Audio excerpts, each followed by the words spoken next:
Guys, Andrew here. Welcome back to Joe Tutorial, and in this video I'm going to show you how to clear up your cookies on your Android or Samsung Galaxy phone in Google Chrome. So open up your Google Chrome here. So go ahead and click the three dots on the upper right hand side. Then you will find history. Click on history. Now from here at the top you see delete browsing data. Tap on that. So you want to uncheck those ones that are not related to cookies. There's just this one, and as you can see I have only the cookies and the site data enabled.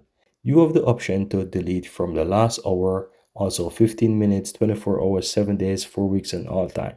So choose whichever one you want. If you want to delete this for all time, just simply click on all time and this will delete everything for all time. However, if you just want it for the last hour, 2 hours, 7 days, 4 weeks, just select the option that's best for you. You get it.